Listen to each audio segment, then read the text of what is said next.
누가복음 17장 11절에서 19절까지 하나님 말씀을 봉독합니다. 조용히 경청하시기 바랍니다. 예수께서 예루살렘으로 가실 때에 사마리아와 갈릴리 사이로 지나가시다가 한 마을에 들어가시니 나병 환자 10명이 예수를 만나 멀리 서서 소리를 높여 이르되 예수 선생님이여 우리를 불쌍히 여기소서 하거늘 보시고 이르시되 가서 제사장들에게 너희 몸을 보이라 하셨더니 그들이 가다가 깨끗함을 받은지라. 그 중에 한 사람이 자기가 나은 것을 보고 큰 소리로 하나님께 영광을 돌리며 돌아와 예수의 발 아래에 엎드리어 감사하니 그는 사마리아 사람이라. 예수께서 대답하여 이르시되 10사람이 다 깨끗함을 받지 아니하였느냐? 그 9은 어디 있느냐? 이 이방인 외에는 하나님께 영광을 돌리러 온 자가 없느냐 하시고 그에게 이르시되 일어나 가라. 내 믿음이 너를 구원하였느니라 하시더라. 할렐루야. 하나님께서 이 시간 크신 은혜와 사랑을 우리 모두에게 베풀어 주실 줄 믿습니다. 어려웠던 환경을 극복하고 자수성가에 성공한 한 사업가가 있었습니다. 어느 날 학창시절에 자기에게 많은 도움을 주셨던 선생님이 기억나서 물어 선생님이 사는 곳이 어딘지를 알아냈습니다. 그리고 선생님에게 감사의 편지와 함께 정성이 담긴 작은 선물을 보냈습니다. 선생님은 이미 칠순, 그러니까 70을 훨씬 넘긴 노인이 되어 있었습니다. 선생님의 자녀들은 이미 다 출가해서 선생님 곁을 다 떠났고 남편도 세상을 떠나서 홀로 쓸쓸하게 살고 계셨죠. 선생님은 그가 보낸 감사 편지와 선물을 받고서 이렇게 답장을 보내왔습니다. 자네가 보낸 편지가 나의 인생에 얼마나 중요한 의미를 부여했는지 말로 다 표현할 수 없을 지경이네. 은퇴를 하고 교직을 떠난 후에 감사 편지를 받아본 것은 자네가 보낸 편지가 처음이거든.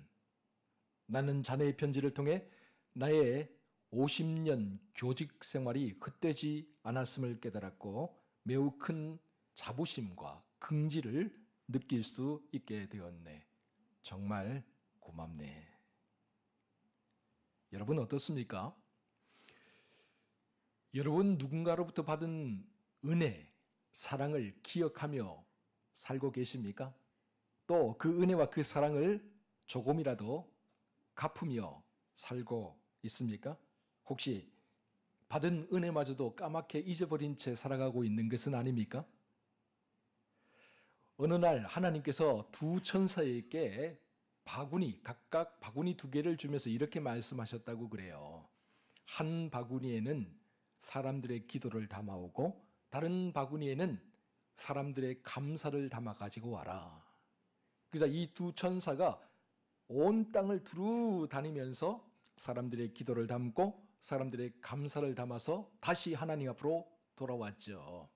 그런데요, 두 천사가 보여준 기도의 바구니는 한가득 그렇게 담겨 있었다고 합니다. 그런데 두 천사가 보여준 이 감사의 바구니는 달랑 겨우 3개가 담겨 있었다라고 그렇게 이야기를 하죠.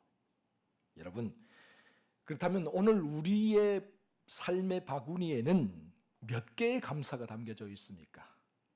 혹시 우리도 기도의 바구니는 정말 헤아릴 수 없을 정도로 한가득인데 감사의 바구니는 달랑 몇 개만 담겨져 있는 것은 아닙니까? 오늘 본문 말씀은 예수님이 십자가를 지시기 위해서 제자들과 함께 예루살렘으로 올라가는 길에서 일어난 한 사건을 다루고 있죠. 당시 예수님께서 사시던 북쪽 예루살렘에서 북쪽 갈릴리에서 남쪽 예루살렘으로 가는 방법에는 크게 두 가지 방법이 있었다고 합니다. 저기 보시면 두 가지 방법이 나오고 있죠. 한 가지 방법은 뭐냐면 갈릴리, 북쪽 갈릴리 호수, 거기에서 호수 위쪽이든 아래쪽이든 그쪽에서 동쪽으로 가서 건너서 요르단을 쭉 따라서 내려옵니다. 그리고 사해 바다가 보이시죠? 가장 밑에 그 바다 위에서 다시 요르단을 건너서 서쪽으로 가는 거죠. 그러면 그곳에 바로 여리고가 있습니다. 여리고에서 곧장 올라가면 한 30km 정도 올라가면 예루살렘이 있습니다. 이 길을 선택할 경우 약 7일 정도, 일주일 정도의 시간이 걸린다고 그러죠. 그리고 또 다른 한 가지 방법이 있는데 그건 뭐냐면 북쪽 갈릴리에서 중부지방인 사마리아를 지나서 산악지대입니다. 그리고 남부지방인 예루살렘으로 곧장 내려오는 길입니다. 이 길을 통과할 경우는 보통 사람의 걸음으로 3, 4일이면 충분히 예루살렘에 예배하러 올 수가 있다고 그러죠. 그런데 당시 유대인들은 이 두 번째 방법, 사마리아를 통과해서 곧장 내려오는 방법을 거의 사용하지를 않았다고 그럽니다. 예루살렘으로 북쪽 갈릴리로 갈 때도 마찬가지고 북쪽 갈릴리에서 예루살렘으로 올 때도 마찬가지고 꼭 요단강을 건너서 요르단을 통해서 다시 요단강을 건너서 여리고를 통해서 예루살렘으로 가는 그 길을 선택했다고 그러죠. 여기에는 그만한 이유가 있었습니다. 원래 사마리아는 세메르라고 그렇게 하는데요. 처음에 사마리아는 에브라임 지파, 므낫세 지파를 일컫는 그런 말이었습니다. 후에는 북이스라엘 왕국 전체를 일컫는 대표적인 말이 되었죠. 북이스라엘 왕이었던 오므리 왕이 이 사마리아 산지를 은 2달란트를 주고 산 이후에 이곳에 거대한 성읍을 만들었습니다. 그리고 북이스라엘의 수도로 삼았죠. 이 사마리아는 지정학적으로 매우 중요한 교통의 요지였습니다. 이곳에서요 베델로도 갈 수 있고 이곳에서요 예루살렘으로 갈 수도 있고 이곳에서 세겜으로 갈 수도 있고 또 무기도로 갈 수도 있고 북쪽 갈릴리로 갈 수도 있고 요단강을 건너서 또 요르단으로 모압과 암몬으로 갈 수 있는 굉장히 중요한 교통의 요지였죠. 그리고 이 사마리아 산지가 다른 곳보다 한 100m 이상 높은 곳에 있어서 적들을 방어하기에 아주 좋은 요새 지형이었습니다. 그래서 오므리 왕이 이곳을 사서 거대한 성읍을 짓고 이곳을 북이스라엘의 수도로 삼았던 것이죠. 그런데 사마리아는 항상 아람이라는 나라와 적대적인 관계에 있으면서 경쟁을 일삼았죠. 오므리 왕 때는 아람에게 늘 패했어요. 그래서 조공을 바치곤 했죠. 그러다가 오므리의 아들이었던 아합이 왕이 된 이후에는 아람과의 전쟁에서 승리를 거두게 되죠. 그러면서 아람의 수도였던 다메섹에 무역시장을 만들고 자기들이 무역을 하는 그런 일을 하게 됩니다. 그러다가 여로보암 2세에 와서는 아람 자체를 정복합니다. 다메섹 자체를 다 빼앗아 오죠. 그러면서 엄청난 부와 번영을 이루게 되었습니다. 그러다가 주전 722년에 아수르의 사르곤 2세가 이 사마리아와 북이스라엘을 멸망시키게 됩니다.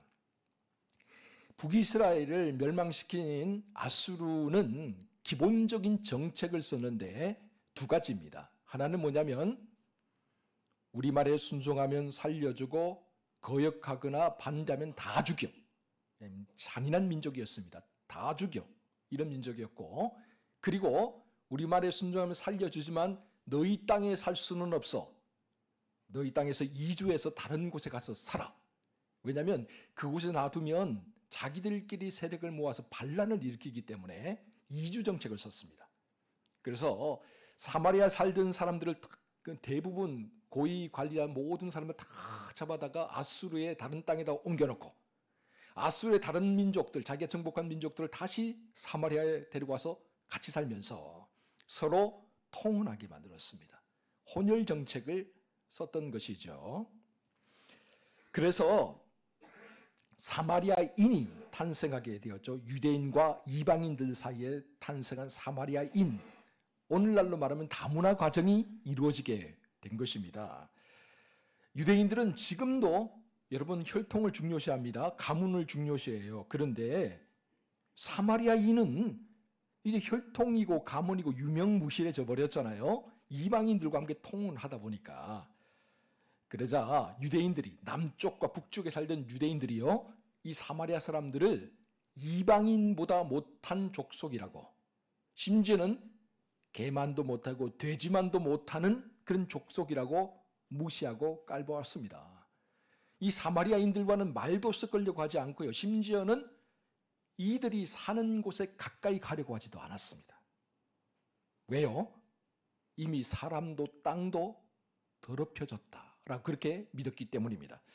이렇게 북이스라엘 멸망을 당하고 사마리아인이 탄생한 이후 약 700년이 지난 후에 예수 그리스도께서 이 땅에 찾아오셨습니다. 예수님은 다른 유대인들과는 달리 차별 없이, 편견 없이 사마리아 사람들을 대해 주셨죠. 여러분, 누가복음 10장 우리가 잘 아는 선한 사마리아인의 비유가 나오잖아요. 예수님 당시에는 아무도 이런 비유를 사용하지 않았어요. 감히 사마리아 사람을 선하다고 말하다니, 감히 사마리아 사람이 제사장보다 레위인보다 더 착한 일을 하다고 말하다니, 이거는 있을 수 없는 일이죠. 그러나 주님은 사마리아 사람들도 선하다라고 그렇게 말씀을 해주고 계시죠. 뿐만 아니라 요한복음 4장을 보면 예수님이 사마리아로 들어가서 수가성에 가서 야곱의 우물가에서 사마리아의 한 여인과 대화를 나누는 장면이 나오죠. 이 대화를 통해서 예배의 본질이 무엇인지를 주님께서 가르쳐 주셨는데요.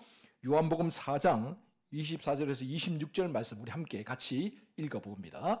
시작. 하나님은 영이시니 예배하는 자가 영과 진리로 예배할지니라. 여자가 이르되 메시아 곧 그리스도라 하는 이가 오실 줄을 내가 아노니 그가 오시면 모든 것을 우리에게 알려주시리이다. 26절, 예수께서 이르시되 내가 말하는 그가 바로 나다. 네가 말하는 그가 바로 나야. 그렇게 이야기를 했습니다. 그리고 또 예수님께서 십자가에 죽으시고 3일 만에 부활하시죠. 그리고 부활하시고 난 다음에 40일 동안 이 땅에 계시면서 하나님 나라와 또 예수님께 전해주신 복음을 제자들에게 확실하게 심어주고 난 이후에 감람산에서 승천을 하시게 됩니다. 승천하실 때 예수님께서 제자들에게 마지막으로 주신 말씀, 유언과도 같은 말씀, 그 말씀이 사도행전 1장 8절에 나오고 있습니다. 우리 함께 같이 읽어봅니다. 시작. 오직 성령이 너희에게 임하시면 너희가 권능을 받고 예루살렘과 온 유대와 사마리아와 땅끝까지 이르러 내 증인이 되리라 하시니라. 아멘. 주님 말씀하시죠? 온 유대와 또 어디요? 사마리아와 땅끝으로. 우리 주님의 마음속에는 항상 뭐가 있었다고요? 사마리아가 있었다라는 거죠. 우리 주님의 계획 속에 사마리아가 포함되어 있었다라는 것이죠. 당시 유대인들은 사마리아인들을 멸시하고 천대시하고 그들을 소외시켰지만 우리 주님은 그렇지 않았습니다. 그들을 끝까지 사랑하셨고 그들에게 지대한 관심을 가지고 계셨다. 그래서 북쪽 갈릴리에서 남쪽 예루살렘으로 가실 때에도 주님은 거침없이 다른 유대인들과 달리 중앙산지대인 사마리아를 거쳐서 예루살렘으로 가실 때가 많았다라는 사실이죠. 오늘 본문도 역시 마찬가지입니다. 오늘 본문을 보면 주님이 사마리아의 한 마을로 통과하면서 들어가시죠. 주님이 사마리아 한 마을에 들어가실 때 한센병자 10명이 예수님께서 마을로 들어오신 것을 보게 되었습니다. 그러자 그들이 멀리 서서 예수님의 이름을 높이 외치면서 이렇게 말을 하죠. 당시 한센병자들은 사람들에게 가까이 다가올 수가 없었어요. 다가오면 안 됩니다. 모세 율법에 의하면요, 레위기를 보시면 나와 있는데요, 모세 율법에 의하면 한센병자들이 보통 평범한 사람들 가까이 다가오면 평범한 사람들이 그 사람들을 돌로 쳐 죽일 수가 있었어요. 왜냐하면 당시에는 이 한센병, 문둥병이라고도 하죠. 이 한센병이 전염된다라고 생각을 했던 거죠. 그래서 돌로 쳐 죽일 수 있었습니다. 여러분, 문둥 한센병자들 한 번도 안 보셨죠? 제가 경상도 출신이다 보니까 경상도는 문둥이 마을이 있어요. 그래서 거기 가까이 가면요, 냄새가 말로 다 못합니다. 진짜 이 사람 살 썩는 냄새가요. 그들이 가까이 다가오면, 그때는 벌써 약이 개발되어 있을 때였거든요. 그래서 멈추는 약입니다. 진행이 안 돼요. 멈추는 약이 개발되어 있을 때는 불구하고 그 냄새가 말로 다 못할 정도니 옛날에 어떻겠습니까? 특별히 중동지방의 그 뜨거운 지방에서 사람 살이 썩어가는 그 냄새가 어떻겠습니까? 그들이 가까이 저 멀리 몇 킬로에서 다가와도 이 사람 살 썩는 냄새가 막 진동을 하는 거잖아요. 사람들이 가까이 못 다가와요. 예수님께서 지금 마을로 들어가는 것을 보고 있었는데 예수님을 향해 소리를 치면서도 어떻게 합니까? 멀리 있어서 소리를 높여서 그렇게 부르짖을 수밖에 없었다. 우리 본문 12절과 13절 말씀 같이 한번 읽어봅니다. 시작. 한 마을에 들어가시니 납용한 자 10명이 예수를 만나 멀리 서서 소리를 높여 이르되 예수 선생님이여 우리를 불쌍히 여기소서 하거늘. 예수 선생님이여 우리를 불쌍히 여기소서. 여러분, 한 1km, 2km 떨어진 곳에서 소리를 질러서 그 사람의 귀에 들리게 하려면 어떻게 소리를 질러야 될까요? 속삭이면서 이렇게 예수 선생님 우리를 불쌍히 여겨주세요. 이렇게 될까요? 바람이 전해줄지 모르겠지만 절대 그렇지 않습니다. 마이크도 없잖아요. 아마 그들이 있는 힘을 다해서 소리 질렀을 거예요. 간절함이 있는 기도, 정말 내 마음속에 소원이 있는 기도를 드리는 사람들은요, 그 기도 자체가 달라요. 그 부르짖음 자체가 다릅니다. 여러분, 우리가 평소에 아무 일이 없을 때 와서 기도하는 것과 정말 내 마음속에 간절함이 있어서 하나님께 부르짖는 기도는 달라요.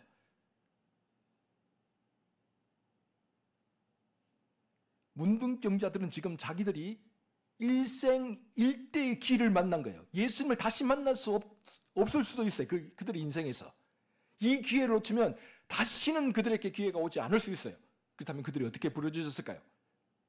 예수님 도와주세요? 아니요. 그렇게 부르짖을 수 없죠. 예수 선생님이여 불쌍히 여겨 주소서. 아마 귀청이 떨어질 정도로 부르짖었을 겁니다. 깜짝 놀라셨죠? 잠이 다 깨셨죠? 그렇게 부르짖었을 거예요. 10명이, 그도 10명이 합창을 하듯이 그렇게 부르짖었을 겁니다. 자, 그러자 길을 가시던 주님이 걸음을 멈추십니다. 그리고 그들을 돌아보십니다. 여러분, 우리 주님의 마음속에는 뭐가 있다고요? 긍휼히 여기는 마음이 있다고 제가 계속 말씀드리죠. 긍휼의 마음, 프랑크니 조이의 마음, 긍휼의 마음이 주님 항상 가득해요. 한센병자, 소망 없이 살아가는 사람들, 불치의 병이라고 하고 전염병이라고 해서 사람들 가까이 다가오지도 못하고 자기들끼리 모여서 마을 밖에 저 멀리에서 떨어져 살고 사람들이 주는 그 음식을 구걸해서 먹고 사는 사람들, 자기들끼리 농사를 지을 수도 없어요. 하루하루가 정말 지옥과 같은 사람들, 그들이 부르짖는 그 소리를 주님 들으시고 그들을 보시는데 긍휼히 여기지 않을 수가 없겠죠. 자, 그래서 주님께서 그들을 보시고 이렇게 말씀하세요. 본문 14절 함께 같이 읽어봅니다. 시작. 보시고 이르시되 가서 제사장들에게 너희 몸을 보이라 하셨더니 그들이 가다가 깨끗함을 받은지라. 아멘. 여러분, 우리는 하도 많이 이 성경책을 읽으니까 이 말씀이 그냥 아무렇지도 않게 술술술 읽히죠, 그죠?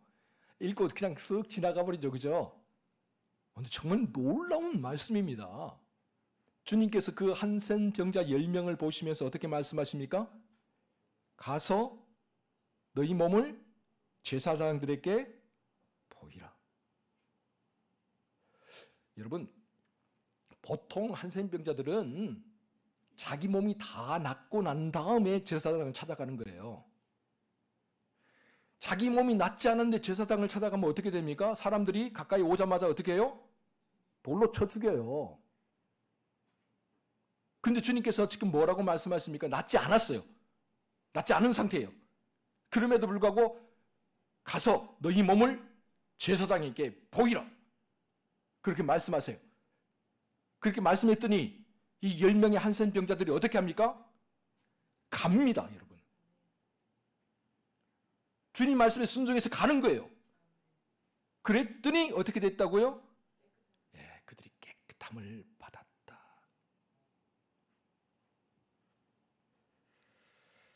사랑하는 성도 여러분, 우리가 신앙생활하면서 종종 거꾸로 생각하는 경향이 있죠. 여러분, 어떤 놀라운 변화가 있기 때문에 우리가 순종하는 것이 아니고요. 순종하기 때문에 우리의 삶에 놀라운 변화와 기적이 일어납니다. 언제나 순종이 먼저예요. 그 다음에 변화와 기적이에요. 우리는 거꾸로 생각하는 경우가 있죠. 기도원처럼 하나님 우리에게 표적을 보여주십시오. 그러면 우리가 순종하겠습니다. 그러나 성경의 대부분은 주님께서 말씀하시고 하나님께서 말씀하시고 그 말씀에 순종했을 때 비로소 우리가 기적을 보게 되고 변화를 보게 되고 우리가 상상치 못했던 놀라운 일들이 우리 삶에 일어난다고 증언하고 있습니다. 언제나 순종이 먼저이고 그 다음이 변화와 기적입니다. 10명의 한센 병자들은 먼저 주님 말씀에 순종해서 제사장을 찾아갔습니다. 그리고 순종하여 가는 도중에 그들의 병이 치유되었습니다. 할렐루야. 자, 이제 치유함을 받았어요. 자, 참 재밌는, 아무도 질문하지 않은 질문을 제가 한번 던져보게요. 그렇다면 이 10명 중에서 10명 중에서요, 유대인은 몇 명이고 사마리아인은 몇 명일까요? 한 번도 생각해 보지 않으셨죠? 예. 본문을 보니까 분명히 사마리아 사람 한 명은 있는 것 같아요. 그죠? 그죠? 분명히 한 명이 돌아왔는데 그 사람이 사마리아 사람이라고 하잖아요. 그죠? 믿지 못하시겠습니까? 자, 우리 본문 15절, 16절 같이 한번 읽어보겠습니다. 15절, 16절 시작. 그 중에 한 사람이 자기가 낳은 것을 보고 큰 소리로 하나님께 영광을 돌리며 돌아와 예수의 발 아래 엎드려 감사하니 그는 사마리아 사람이라. 아멘. 한 명이 돌아왔어요. 그죠? 10대 1이에요. 그죠? 10대 1. 네, 지금 또 문자가 울리는군요. 10대 1. 10대 1 중에 그 1이 누구라고요? 사마리아 사람이에요. 자, 그러면 9명은 누굴까요? 많은 분들이 유대인일 거라 그냥 아주 쉽게 생각을 해요. 그죠? 왜 이거 한 명은 사마리아 사람이 분명히 성경 기록했잖아. 그럼 9명은 유대인이겠지. 물론 그럴 수 있어요. 여기서 중요한 사실은 여러분, 한센 병자에게는 유대인도 사마리아인도 구별이 없고 차별 없습니다. 다 죽어가는 판인데 무슨 유대인 구별이 있고 사마리아인 구별이 있겠습니까? 그냥 모여서 사는 거예요. 네가 유대인이냐 사마리아인이냐 그 구별 없어요. 그 차별 없어요. 너도 한센병자냐? 나도 한센병자야. 너도 아프냐? 나도 아파. 예, 한번 아파본 사람들은 그 아픔을 이해하죠. 아픔을 겪고 있는 사람이 그게 원수인지 그게 뭐 다른 민족인지 그게 뭔 소용이 있어요. 똑같은 사람인 거예요. 근데 성경을 보니까 돌아온 사람은 사마리아인 한 명이야. 그리고 9명 중에 아마도 대다수가 유대인이었을 것 같아요. 예. 왜요? 이 이방인 외에는 없느냐라고 그렇게 주님께서 질문하는 걸 보니까 대다수는 유대인이었을 것 같아요. 몇 명인지는 몰라요. 그러나 돌아온 사람은 사마리아 사람이었다라고 성경이 기록하고 있다라는 사실이죠. 자, 돌아온 사람. 주님께서 다시 돌아와서 감사 인사하는 이 사마리아 사람을 보고 이렇게 말씀하세요. 우리 본문 17절 말씀 같이 한번 읽어봅니다. 시작. 예수께서 대답하여 이르시되 10사람이 다 깨끗함을 받지 아니하였느냐? 그 9은 어디 있느냐? 여러분, 이 말씀을 읽으면서 예수님의 마음이 느껴지시나요? 네, 예수님의 마음에 어떤 마음이 느껴지시나요? 섭섭한 마음 느껴지시나요? 그러고 보면 우리 예수님도 섭섭한 마음을 품고 사셨던 거예요. 분명히 10명 다 깨끗하게 취함을 받았잖아. 근데 왜 한 명밖에 안 왔어? 9명은 어디로 간 거야? 우리 주님의 말씀이잖아요. 그죠? 섭섭한 마음, 안타까운 마음이 묻어나는 거예요. 9명은 아마도 제사장에게 가는 길이니까 제사장이 갈 수 있었어요. 아니면 너무 기쁜 나머지 가족이나 친구들에게로 먼저 달려가서 야, 내가 다 나왔어! 그럴 수 있지 않나요? 그죠? 그죠? 아마 저도 그랬을 가능성이 많을 것 같아요. 주님께로 다시 돌아와서 하나님께 영광을 돌리며 감사합니다 라고 말하기보다는 그냥 내가 나은 것에 기뻐가지고 어떨 줄 몰라가지고 제사장에게 달려가든지 가족에게 달려가든지 친구들에게 달려갔을 것 같아요. 그런데 중요한 사실은 그 9명이 다시 돌아와서 감사했다라는 내용이 없다는 사실이죠. 여러분, 우리가 이게 주목을 해보아야 됩니다. 똑같은 은혜를 받아 누리고 똑같은 사랑을 받았음에도 불구하고 감사할 줄 아는 사람은 10명 중에 1명이었다. 감사할 줄 모르는 시대. 감사해야 될 때조차도 감사하기는 그냥 원망하며 불평하는 그런 시대에 우리가 살아가고 있죠. 미국의 한 심리학자가 아주 독특한 실험을 한번 했다고 그래요. 이 심리학자가 어느 동네 한 구역을 딱 선택을 해가지고 한 달 동안 매일매일 집집마다 찾아다니면서 $100씩을 줬다고 그래요. 100달러가 100원? 아니요. 우리나라 돈으로 하면 한 10만 원 정도 된다 생각하시면 됩니다. 매일매일 한 달 동안 그 집집마다 10만 원씩 줬다고 그래요. 그렇게 첫 번째 주 7일 동안은 사람들이 저 사람 미친 사람 아닌가? 의아해하고 또 어떤 사람은 너무 감사합니다. 땡큐 베리 머치 하면서 그렇게 받더래요. 자, 둘째 주가 되었습니다. 둘째 주가 되니까 이번에는 사람들이 현관문 앞에 나와서 이 사람들이 지나가는 시간에 딱 기다리고 있대요. 왜요? 돈 받으려고. 돈 받으려고 기다리고 있더래요. 그래서 돈을 주고 또 지나갔죠. 셋째 주가 되었습니다. 셋째 주가 되니까 이제 아무도 더 이상 이상하게 생각하지 않대요. 돈을 받는 이유를. 왜 돈을 주냐고 묻지도 않고 아무도 이상하게 생각해. 돈 주면 돈 받아가고 바로 가고 그러더래요. 자, 마지막 넷째 주가 되었습니다. 넷째 주가 되니까 마치 돈을 받는 것을 당연한 권리처럼 생각하면서 받아가더랍니다. 그리고 이 넷째 주가 지나고 난 다음에 한 달이 딱 지나고 난 다음에 심리학자가 이번에는 돈을 주지 않고 그냥 유유히 그 동네를 걸어가기 시작했습니다. 그랬더니 현관문 앞에 나와 있던 사람들이 아주 불쾌해하면서 이렇게 이야기를 하더래요. 왜 오늘은 돈을 주지 않고 가는 겁니까? 사람들은 자기들이 돈을 받는 것을 당연한 것처럼 여기고 고마워하지 않았다는 거죠. 그러다가 돈을 주지 않으니까 오히려 불쾌하게 하면서 이 사람에게 따지더라는 거죠. 감사할 줄 모르는 시대입니다. 감사할 줄 모르는 사람들입니다. 그래서 진심으로 작은 것 하나에도 감사하는 사람을 만나게 되면 정말 귀하게 여겨지는 그런 시대를 우리가 살아가고 있죠. 주님은 한센병으로부터 취함을 받고 먼저 주님께로 돌아온 사람, 주님께로 돌아와서 감사할 줄 아는 이 사마리아 사람, 이 사람을 향해서 이렇게 말씀해 주셨습니다. 우리 본문 19절 같이 한번 읽어보겠습니다. 시작. 그에게 이르시되 일어나 가라, 내 믿음이 너를 구원하였느니라 하시더라.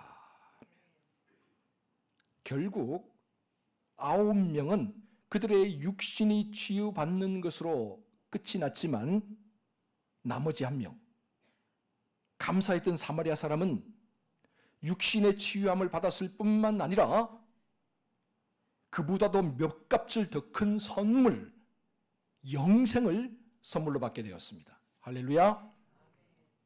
사랑하는 성도 여러분, 우리 하나님께서 원하시는 사람은 기적의 주인공이 아니라 진심으로 감사할 줄 아는 사람입니다.